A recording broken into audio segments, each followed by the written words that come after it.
जय हिंद दोस्तों, आपका हार्दिक स्वागत है आपके अपने चैनल दैलू एकेडमी पर। आपके लिए लेकर आए हैं दोस्तों करंट अफेयर के कुछ मोस्ट इम्पोर्टेंट क्वेश्चन।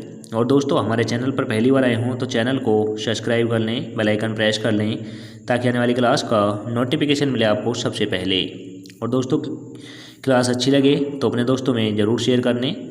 और इससे पहले की क्लास आपने ना देखी हो तो हमारे प्लेलिस्ट से जाकर इससे पहले की क्लास देख सकते हैं। और दोस्तों हमारे चैनल पर आपको सुबह 6 बजे डेली करंट अफेयर के टॉप 15 क्वेश्चन मिल जाया करेंगे। तो दोस्तों हमारे चैनल को सब्सक्राइब कर लें। और दोस्तों हमारे जिस दिन क्लास पर 10,000 व्यूज़ आने स्टार्ट हो गए तो आपको दोस्तों हमारे चैनल पर live classes math, reasoning, Hindi, GK इन सभी की क्लासेज बिल्कुल कॉस्ट ऑफ फ्री दी जाएंगी। तो दोस्तों हमें सपोर्ट ज़रूर करें।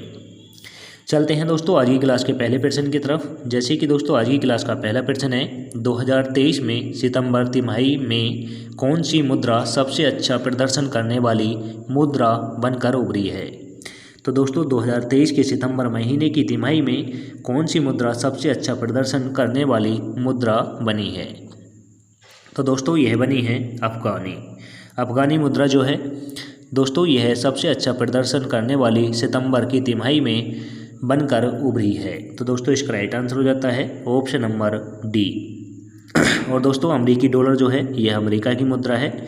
और दोस्तों जापानी येन जो है यह जापान की मुद्रा है। और दोस्तों अफगानी जो है यह अफगानिस्तान की मुद्रा है।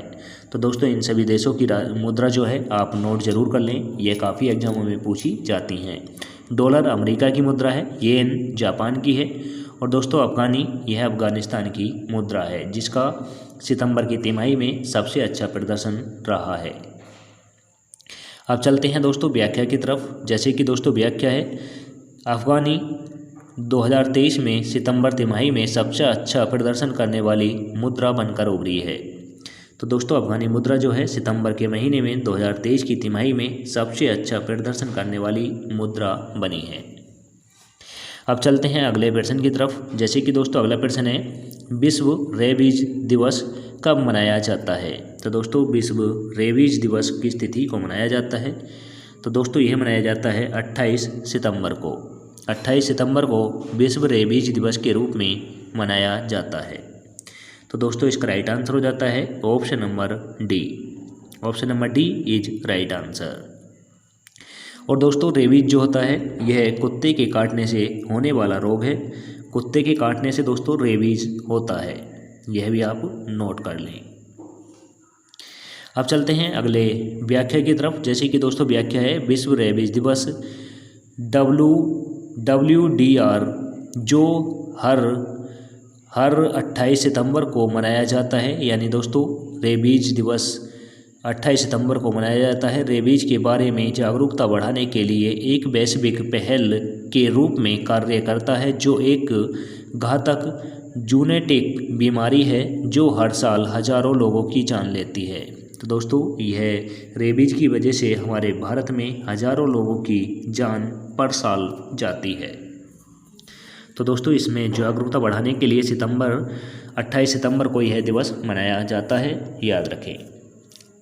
अब चलते हैं दोस्तों अगले प्रश्न की तरफ। जैसे कि दोस्तों अगला प्रश्न है, 13वां इंडो पैसिफिक सेना प्रमुख सम्मेलन कहाँ आयोजित किया गया है। तो दोस्तों 13वां इंडो पैसिफिक सेना प्रमुख सम्मेलन कहाँ पर आयोजित किया गया है। तो दोस्तों यह किया गया है नई दिल्ली में। यह नई दिल्ली में किया गया है।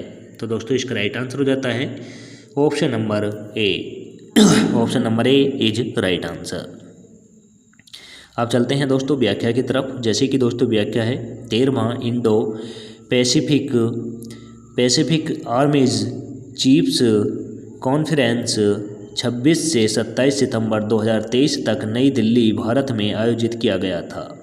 तो दोस्तों यह 26 से 27 सितंबर 2023 तक नई दिल्ली में आयोजित किया गया है, यह भी ज़रूर नोट कर लें। अब चलते हैं अगले प्रश्न की तरफ। जैसे कि दोस्तों अगला प्रश्न है, सह ब्रांडेड क्रेडिट कार्ड जारी करने के लिए किस वित्तीय संस्था ने इनसाइड बैंक के साथ साझेदारी की है। तो दोस्तों सह ब्रांडेड क्रेडिट कार्ड जारी करने के लिए इनसाइड बैंक के साथ किस बैंक ने साझेदारी की है? तो दोस्तों ये की है पूना वाला फिनकॉर्प ने की है। तो दोस्तों इसका राइट आंसर हो जाता है option number A. Option number A is right answer. अब चलते हैं अगले प्रश्न की तरफ, व्याख्या की तरफ। जैसे कि दोस्तों व्याख्या है, भारतीय रिजर्व बैंक ने सह ब्रांडेड क्रेडिट कार्ड जारी करने के लिए इनसाइड बैंक के साथ पुणे वाला फिनकॉर्प के साथ सहयोग या करने में मंजूरी दी है। तो दोस्तों यह जानकारी हुई। अब चलते हैं अगले प्रश्न की तरफ। जैसे कि दोस्तों अगला प्रश्न है, Malayalam film 2018 everyone is a hero के निर्देशक किसने किया, जो 2024 में अकादमी पुरस्कार में भारत का प्रतिनिधित्व करेगी? तो दोस्तों Irwin is a hero film जो है इसे अकादमी पुरस्कार प्रदान किया जाएगा 2024 का, और दोस्तों यह 2018 में बनी थी, और यह दोस्तों मलयालम फिल्म है, यह भी आप नोट कर लें। और दोस्तों इसके जो निर्देशक थे वह थे दोस्तों जूड एंथनी जोसेफ थे। तो दोस्तों इसका राइट आंसर हो जाता है option number C. Option number C is right answer.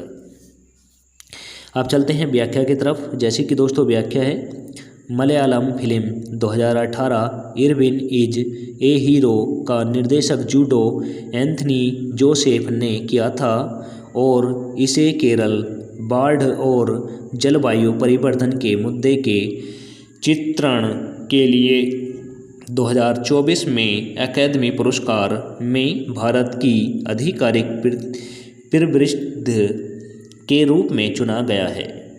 तो दोस्तों यह इसके बारे में स्पष्ट जानकारी हुई। अब चलते हैं अगले प्रश्न की तरफ। जैसे कि दोस्तों अगला प्रश्न है, 2023 एशियाई खेलों में महिलाओं की 50 मीटर राइफल 3 पोजीशन स्पर्धा में स्वर्ण पदक किसने जीता है? दोस्तों 2023 के एशियन खेलों में 50 मीटर राइफल पोजीशन स्पर्धा में किसने स्वर्ण पदक जीता है? तो दोस्तों यह जीता है शिफ्त कौर सिमरा ने 50 मीटर राइफल 3 पोजीशन स्पर्धा में स्वर्ण पदक हासिल किया है। तो दोस्तों इसका राइट आंसर हो जाएगा option number B. Option number B is right answer. अब चलते हैं व्याख्या की तरफ। जैसे कि दोस्तों व्याख्या है, भारतीय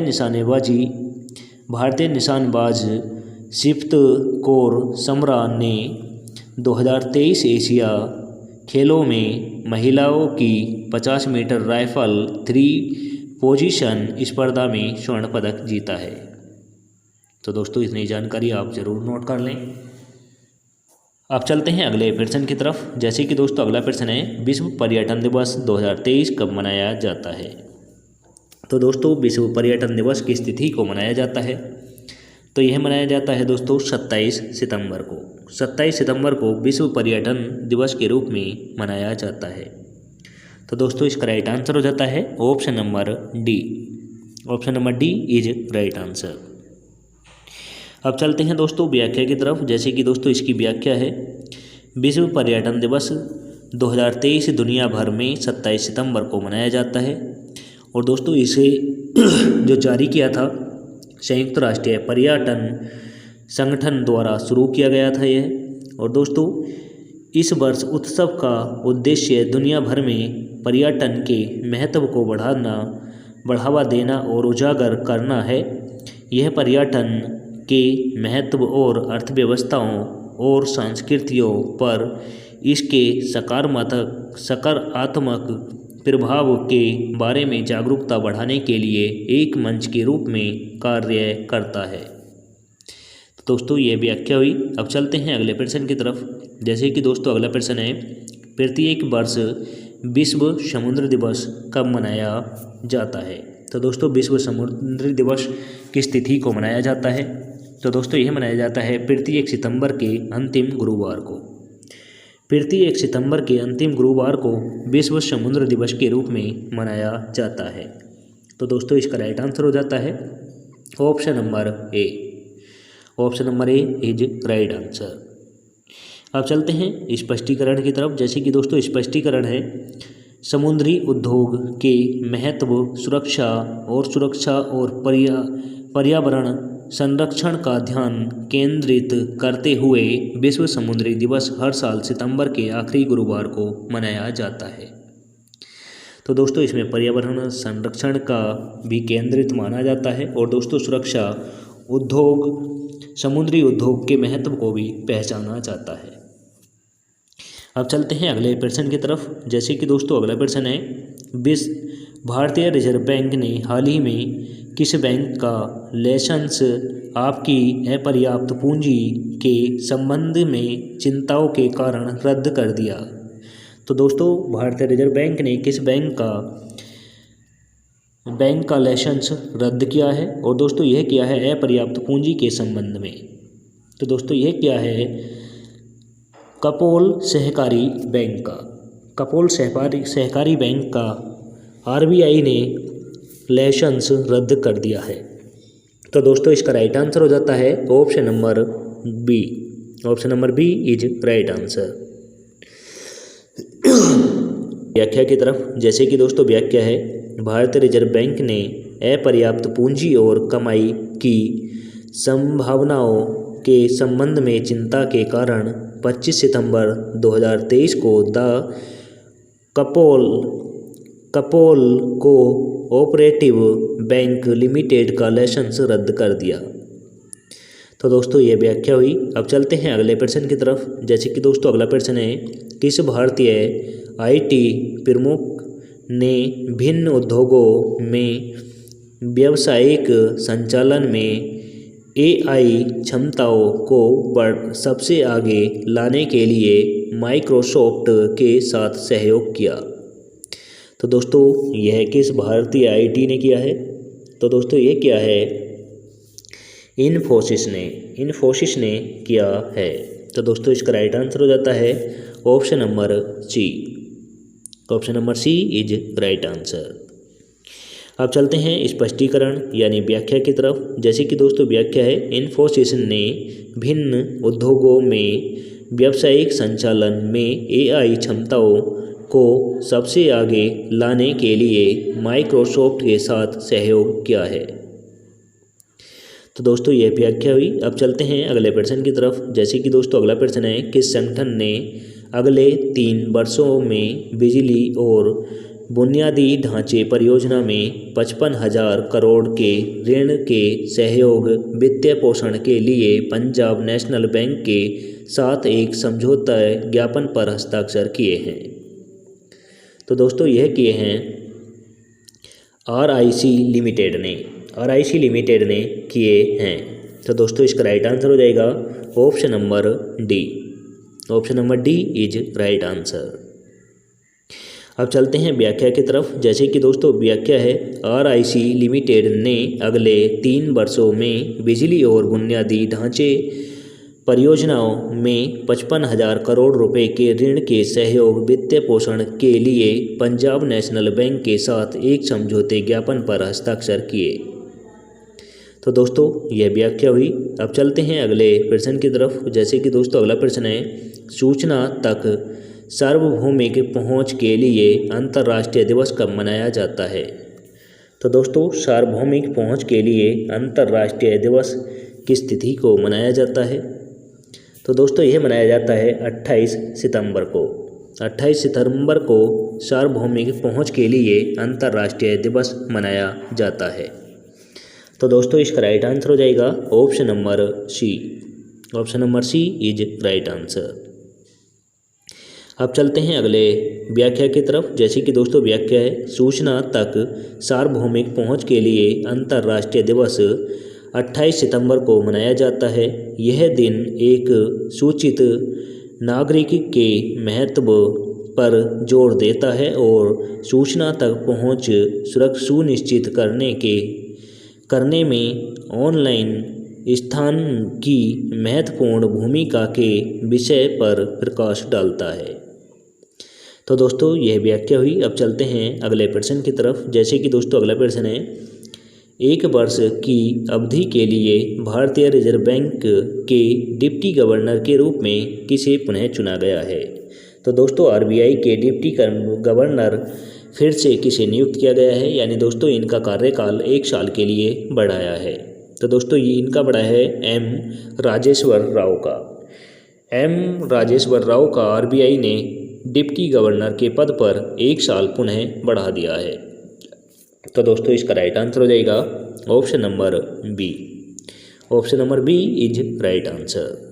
अब चलते हैं व्याख्या की तरफ। जैसे कि दोस्तों स्पष्टीकरण है, एस राजेश्वर राव को 1 वर्ष की अवधि के लिए भारतीय रिजर्व बैंक के डिप्टी गवर्नर के रूप में फिर से नियुक्त किया गया है। तो दोस्तों राजेश्वर राव को आरबीआई ने फिर से 1 साल के लिए डिप्टी गवर्नर नियुक्त कर दिया है। तो दोस्तों ये व्याख्या हुई और आज की क्लास यहीं पर समाप्त होती है। अब चलते हैं टेस्ट वाले क्वेश्चन की तरफ, जिसका आंसर आपको कमेंट करके देना होगा। तो दोस्तों क्वेश्चन है, हिंडन एयरबेस गाजियाबाद में भारत ड्रोन शक्ति 2023 प्रदर्शनी का उद्घाटन किसने किया। तो दोस्तों हिंडन एयरबेस गाजियाबाद भारत में ड्रोन शक्ति का उद्घाटन किसने किया है, यह कमेंट करके बताना है। ऑप्शन नंबर ए में है दोस्तों Narendra Modi, option number B में है Nitin Gadkari, option number C में है दोस्तों Rajnath Singh, option number D में दोस्तों BR चौधरी। आंसर कमेंट करके दें। और आज की क्लास इसी के साथ समाप्त होती है। आपको क्लास कैसी लगी कमेंट करके ज़रूर बताएं। क्लास अच्छी लगी हो तो दोस्तों अपने दोस्तों में ज़रूर शेयर करें। चैनल पर पहली बार आए हों तो दोस्तों चैनल को सब्सक्राइब कर लें, बेल आइकन प्रेस कर लें, ताकि आने वाली क्लास का नोटिफिकेशन मिले आपको सबसे पहले। और दोस्तों हमारे टेलीग्राम चैनल का लिंक डिस्क्रिप्शन में मिल जाएगा, वहां से जाकर आप PDF डाउनलोड कर सकते हैं। मिलेंगे दोस्तों नेक्स्ट क्लास के साथ। जय हिंद, वंदे मातरम।